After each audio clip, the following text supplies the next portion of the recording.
Femme d'influence et de cœur, Françoise Desbiens a régné durant quelques décennies au royaume de notre culture régionale. Ses réalisations sont une inspiration et sa vie un appel à l'action.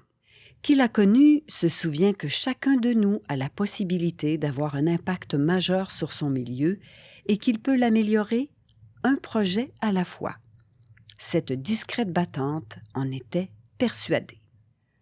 Françoise Tremblay naît à Shipsha le 17 mars 1927. Son père, Stanley, est forestier et sa mère, Maria Gravel, femme à la maison. Au début des années 1940, la studieuse jeune fille obtient un brevet d'enseignement au couvent de la Congrégation de Notre-Dame à Baie-Saint-Paul, où elle poursuit du même souffle une formation en piano et en orgue.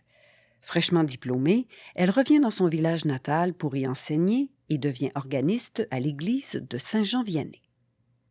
En 1950, l'éducatrice démarre une troupe de théâtre amateur et son goût pour les planches ne la quitte plus. Mais pour les années qui viennent, c'est la famille qui occupera le côté cour et le côté jardin de celle qui ne fait rien à moitié. Mariée à Hector Desbiens en 1953, un prospère commerçant de fourrure à Chicoutimi, elle aura 3 garçons, Mario, Clément et Luc, qu'elle élèvera avec son incontestable fibre maternelle auprès de son mari. Mais nous sommes au balbutiement des années 1960, une époque de grands changements sociaux et d'ouverture sur le monde. La mère et épouse est déterminée à prendre sa place dans la société et à mener 2 carrières de front. Son intérêt marqué pour la culture et les arts, le patrimoine et l'artisanat sera désormais le prétexte et le moteur de son épanouissement professionnel. Dès 1968, persévérante, elle rejoint l'équipe de la Société des arts de Chicoutimi et y est vite élue à la présidence. Son leadership inné l'amène à participer à la fondation de la Coopérative de développement culturel en 1974, aujourd'hui Diffusion Saguenay. Elle y œuvre bénévolement pendant 3 ans, jusqu'à son arrivée à la direction générale de l'Auditorium du Four. Personne engagée et de collaboration, appuyée aux communications par la regrettée Marie Talbot, elle y valorise le travail d'équipe et exprime son autorité naturelle dans le respect des autres.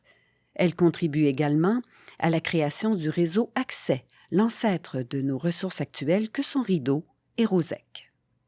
Pendant sa vie active, Françoise tient fortement à l'idée que la diffusion de spectacles doit profiter à toutes les disciplines et impose ses visions. Il faut se souvenir qu'auparavant, on ne recevait ici que les artistes qui faisaient les beaux jours du show business québécois.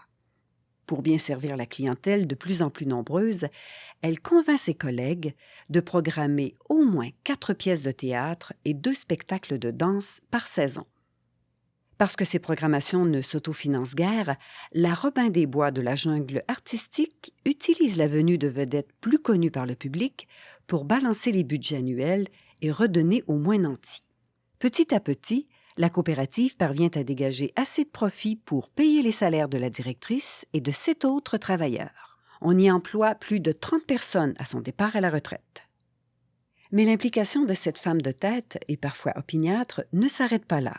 Pendant de nombreuses années, elle est membre du conseil d'administration de Télémétropole et du comité d'analyse pour l'octroi des bourses du Fonds des arts et de la culture de la Fondation Timi. Elle est appelée à plusieurs reprises à faire partie du comité d'analyse de projet du ministère de la Culture et des Communications. Et l'on reconnaît sa compétence car, de 1982 à 1992, elle est mise 5 fois en nomination pour le Félix du meilleur diffuseur de spectacles au Québec, qu'elle remporte en 1986. Lors du 150e anniversaire de Chicoutimi, elle est récipiendaire d'un prix hommage aux personnalités des arts et de la culture. L'aplomb et la ténacité de Françoise Desbiens ont mis Chicoutimi et la région sur la carte des villes les plus importantes au niveau de la diffusion en salle. À titre d'exemple, dès 1975, l'Auditorium du Four de Chicoutimi est le seul lieu de diffusion culturelle de la province à présenter la troupe russe de danse Berioska parmi la dizaine de villes canadiennes l'ayant reçue. Il en est de même pour Starmania, qui accepte exceptionnellement de venir se produire à Chicoutimi, en plus de ses villes habituelles de Montréal et de Québec. Et c'est sous son règne que le grand Robert Lepage a joué pour la première et dernière fois au Saguenay dans sa pièce Vinci. Pour ajouter l'éloge au compliment, son accueil envers les vedettes est proverbial.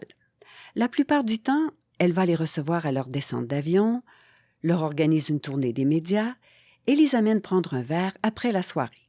Selon leur intérêt, ils visitent aussi les brocanteurs, les galeries d'art et plusieurs attraits locaux et régionaux. Claude Léveillé, Clémence Desrochers, Diane Dufresne, Jean-Pierre Ferland et Yvon Deschamps ont entre autres profité de ces bons soins et les musiciens du groupe allemand de Tangerine Dream pour le plus grand plaisir de ses ados. Être visionnaire, c'est beaucoup de responsabilités. Ce qui apparaît imprévisible pour une majorité de gens saute parfois aux yeux de ceux qui possèdent une vision claire et globale des choses. Grâce à leur talent, leur ouverture d'esprit et leur intuition, ils voient des perspectives là où d'autres ne perçoivent que des obstacles. Françoise Desbiens était de ceux-là. Mais le 18 mai 2018, le rideau tombe. Quitte à déranger encore un peu, elle abandonne subitement la scène à l'âge vénérable de 91 ans, après une vie fructueuse et inspirante, mise au service de ceux qu'elle appelait affectueusement ses artistes et qui sont dorénavant légion.